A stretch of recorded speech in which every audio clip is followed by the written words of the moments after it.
YS Vivekananda Reddy హత్య కేసును ఉద్దేశించి ఆయన కుమార్తె సునీతారెడ్డి జగన్మోహన్ రెడ్డి పైన సంచలనమైనటువంటి వ్యాఖ్యలు చేశారు. 5 సంవత్సరాల క్రితం వివేకానందరెడ్డిని చంపించారు, రాజకీయాలకు వాడుకున్నారు. ఈ 5 సంవత్సరాల్లో వివేకానందరెడ్డి గారి హత్య గురించి ఎక్కడా జగన్మోహన్ రెడ్డి మాట్లాడలేదు. ఎన్నికల దగ్గర పడుతున్న నేపథ్యంలో మళ్ళీ ఇప్పుడు జగన్మోహన్ రెడ్డి వివేకానందరెడ్డి హత్య గురించి మాట్లాడుతున్నారు. అసలు వివేకానందరెడ్డిని హత్య చేయించిన వారిని పక్కనే పెట్టుకొని వారికి ఎంపీ టికెట్ ఇవ్వడం సిగ్గుచేటు అంటూ కూడా సంచలనమైనటువంటి వ్యాఖ్యలు చేశారు డాక్టర్ సునీత గారు. అసలు సునీత గారు ఏమన్నారు, నిన్న జగన్మోహన్ రెడ్డి వాళ్ళ బాబాయి హత్య గురించి ఏం మాట్లాడారు అనేది ఇప్పుడు మనం స్క్రీన్ మీద చూసేటువంటి ప్రయత్నం అయితే చేద్దాం. వీరికి కుట్రలు కుతంత్రాలే కాదు, మోసాలు వెన్నుపోట్లే కాదు, అబద్ధాలతో గోబల్స్ ప్రచారమే కాదు, కుటుంబాలను చీల్చటంలో కూడా బాగా అనుభవం ఉందని చెప్పి కూడా మీరందరూ కూడా చూస్తా ఉన్నారు. ఈ మధ్య జరుగుతా ఉన్న పరిణామాలు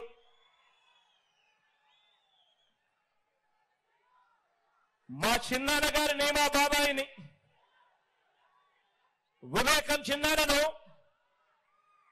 ఎవరు చంపారో, ఎవరు చంపించారో ఆయనకు, ఆ దేవుడికి, ఈ జిల్లా ప్రజలందరికీ కూడా తెలుసు.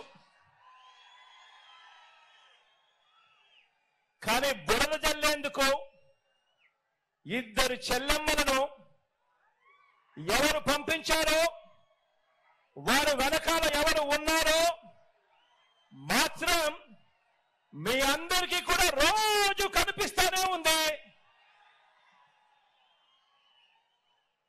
ఇంకా ఆశ్చర్యం ఏమిటో తెలుసా? ఇంకా ఆశ్చర్యం ఏమిటి అనంటే, వివేకం చిన్నాన్నను అతి దారుణంగా చంపి అవును నేనే చంపాను అని అతి హేయంగా బహిరంగంగా చెప్పుకుంటూ తిరుగుతా ఉన్న హంతకుడు, ఆ హంతకుడికి మద్దతిస్తా ఉన్నది ఎవరో కూడా మీరంతా కూడా రోజు చూస్తా ఉన్నారు. రాజకీయ స్వార్థం కోసం ఎవరు చేస్తున్నారు? 5 ఏళ్ల క్రితం చిన్నాన్నను చంపించారు, అప్పుడు రాజకీయానికి వాడుకున్నారు. ఈ 5 ఏళ్ళు మర్చిపోయారు.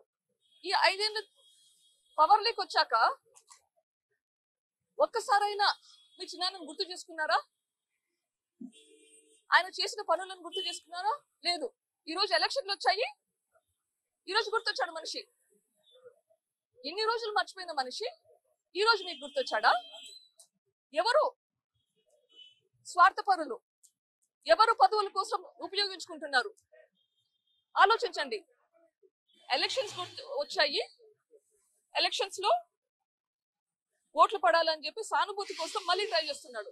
సో మనం చూసుకున్నట్లయితే అసలు వైఎస్ వివేకానందరెడ్డిని హత్య చేయించిన వారిని పక్కన పెట్టుకొని వారికి ఎంపీ టికెట్ ఇవ్వడం మీకు సిగ్గుచేటుగా అనిపించడం లేదా, వారిని గెలిపించాలనుకోవడం మీకు సిగ్గుచేటుగా అనిపించడం లేదా అంటూ కూడా సునీత గారు జగన్మోహన్ రెడ్డి గారిని ప్రశ్నించడం జరిగింది. ఈ అంశానికి సంబంధించి మనతో మాట్లాడేందుకు తెలుగుదేశం పార్టీ మాజీ ఎమ్మెల్సీ ద్వారపరెడ్డి జగదీశ్వర్ గారు మనతో ఉన్నారు. ఆయనతో మాట్లాడుతుంది. Sir hi sir.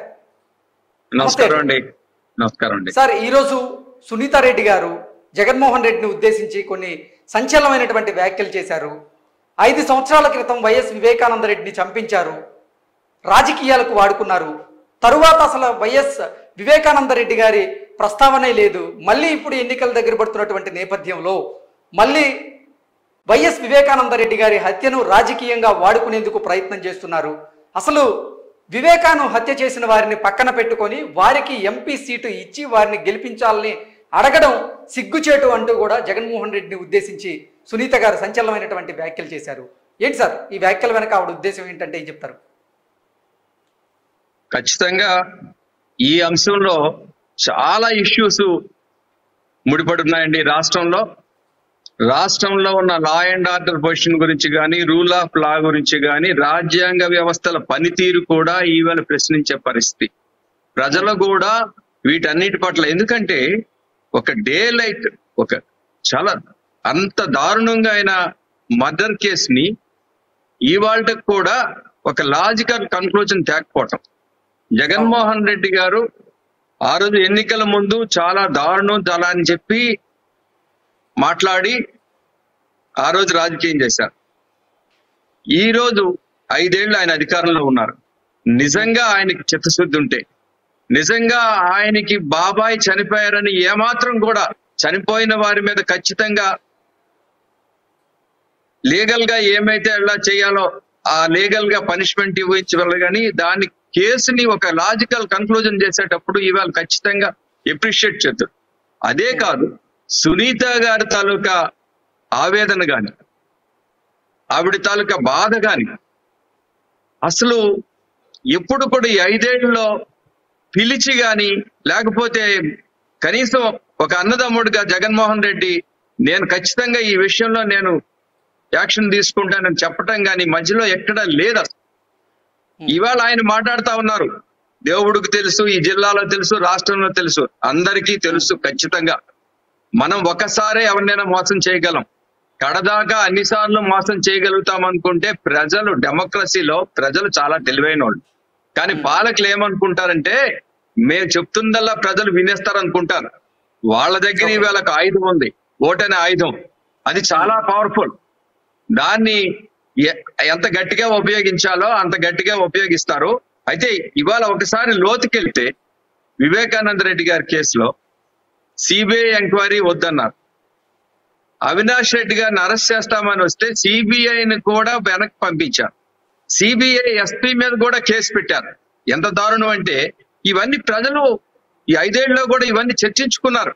మన ఆంధ్ర రాష్ట్రంలో రూల్ ఆఫ్ లా ఎలాగుందన్నది అది ఎవరికి కూడా, ఈవెన్ మనం ఈక్వాలిటీ బిఫోర్ లా అయినా ఇవన్నీ కూడా చూసుకుంటా కూడా రాజ్యాంగంలో ఉన్న ప్రాథమిక హక్కులు కూడా ఏ విధంగా ఉల్లంఘించారో, ప్రజలకి అసలు సెక్యూరిటీ కూడా ప్రభుత్వం సెక్యూరిటీ కల్పించాల్సింది. దాదాపు సాక్షాత్తు వాళ్ళ బాబాయే చనిపోతే ఆ వేళ కూడా ప్రతిపక్ష నేత మీద, ఆ రోజు ముఖ్యమంత్రిగా ఉన్న చంద్రబాబు గారి మీద తప్పుడు ప్రచారం చేశారు. మళ్ళీ ఈవేళ అదే మళ్ళీ తప్పుడు ప్రచారానికి ఒడిగడతా ఉన్నారు. ఇది ఎంత దౌర్భాగ్యం గతంలో అంటే, చూసుకున్నట్లయితే వైఎస్ వివేకానంద రెడ్డి గారి హత్యను ఉద్దేశించి నారాసుర రక్త చరిత్ర అంటూ కూడా వాళ్ళకి సంబంధించినటువంటి పేపర్లలో ఆర్టికల్స్ రాయడం జరిగింది. మళ్ళీ ఇప్పుడు ఎన్నికల దగ్గర పడుతున్నటువంటి నేపథ్యంలో అసలు బాబాయి హత్యను ప్రత్యర్థులే చేశారు అన్న రీతిలో ఆ సారాంశం వచ్చేలాగా ఇప్పుడు ఆయన మళ్ళీ బయటకు వచ్చి ఈ ప్రచారంలో మాట్లాడడం ఎంతవరకు కరెక్ట్ అంటే ఏం చెప్తారు? అసలు ప్రచారంలో ఇవాళ మాట్లాడుతూ ఉంటే దెయ్యాలు వచ్చి వేదాలు వెల్లిస్తాయని మనకు సామెత ఉంది. ఇప్పుడు ఆయన వేదాల గురించి కానీ రాజ్యాంగం గురించి కానీ వీటి గురించి మాట్లాడితే ప్రజలెవరు వినే పరిస్థితిలో లేరండి. అయితే జగన్మోహన్ రెడ్డి గారికి లాస్ట్ రిసార్ట్, ఎన్నికలు వచ్చాయి, మళ్ళీ ఏదో ఒకటి చెప్పాలి. అది ప్రజలు నమ్ముతారని ఆయనకు కూడా తెలుసు, నమ్మరని. కానీ నమ్మకపోయినా మళ్ళీ ఇంకొకసారి మోసం చేయడానికి మళ్ళీ ఈ విధంగా మాట్లాడుతూ ఉన్నారు. ఇవాళ క్లియర్ జగదీష్ గారు, సునీతా రెడ్డి గారు చాలా క్లారిటీగా అసలు వైఎస్ వివేకానంద రెడ్డి హత్య గురించి భారతి గారికి క్లుప్తంగా తెలుసని, అవినాష్ గారు భారతి గారు ఫోన్లో సంభాషణలు చేసుకున్నట్లుగా కూడా ఆవిడ బయటకు వచ్చి మాట్లాడుతూ ఉన్నారు. అసలు ఏంటి ఈ పరిణామాన్ని ఎలా చూడొచ్చు మనం?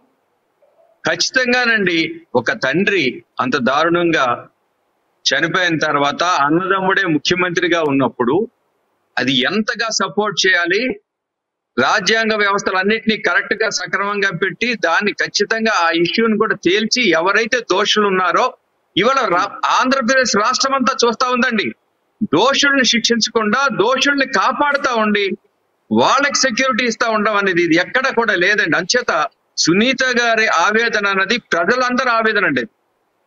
ఈ రాష్ట్రంలో ఉన్న ప్రజలందరూ ఆవేదన పడతా ఉన్నారు. ఈ కేసు ఒకటి, కోడికత్తు కేసు ఒకటి, ఈ 2 విషయాల్లో జగన్మోహన్ రెడ్డి గారు ఏ విధంగా ప్రజలను మోసం చేసి ఆనాటి ముఖ్యమంత్రి, ఈనాటి ప్రతిపక్ష నేత చంద్రబాబు నాయుడు గారి మీద ఆ రోజు ఇలాంటివన్నీ నెట్టి మోసం చేసి అధికారంలోకి వచ్చి ఈ 5 ఏళ్లు కూడా వాటి పట్ల పట్టించుకోకుండా ఈవేళ సాక్షాత్తు ఎవరైతే ఆ కోడికత్తు కేసులో కూడా ఇన్వాల్వ్ అయ్యాడో ఆయన ఇవాళ స్టేట్మెంట్ ఇస్తా ఉన్నా కూడా ఆ విషయంలో ఏమీ లేదు. అంచేత ఈ 2 విషయాలు ప్రజా కోర్టులో ఖచ్చితంగా జగన్మోహన్ రెడ్డి గారిని దోషిగా నిలబడతాయి. అయితే ఇవాళ ఇంకా మాట్లాడుకోవాల్సింది ఒకటి ఏంటంటే, because it is in the court of law, మనం ఏం మాట్లాడినా గానీ జస్టిస్ డిలేడ్ ఈజ్ డినైడ్ అన్నట్టు ఈ విషయంలో ఖచ్చితంగా రాజ్యాంగ వ్యవస్థల పనితీరు పట్ల కూడా ఇవాళ ప్రజలు శంకించే పరిస్థితి వచ్చింది. అంచేత ఇప్పటికైనా ఆయనకి నిజంగా ఏమాత్రం కూడా బాబాయి మీద అభిమానం ఉన్నా, లేకపోతే చెల్లెల మీద అభిమానం, లేకపోతే 6 కోట్ల ఆంధ్ర ప్రజలకు కూడా ఒక పారదర్శకత ఉండాలన్నా కూడా ఈ విషయంలో ఆయన పారదర్శకత వ్యవహరిస్తే బాగుంటుంది. ఇలాంటివి ఏవో చెప్పి 14 ఏళ్ళలో ఏం చేశారు, లేకపోతే ఇవన్నీ చేశారు, ఇవన్నీ జగన్మోహన్ రెడ్డి గారు ఇవాళ ఇంకొకసారి చంద్రబాబు నాయుడు గారి మీద బురద జల్లే ప్రయత్నం చేస్తే ప్రజలు తిప్పి కొడతారు అన్న విషయాన్ని ఇవాళ ఈ సందర్భంగా హెచ్చరిస్తా ఉన్నామండి. Okay sir, thank you so much అండి. రైట్ అండి, నమస్కారం అండి.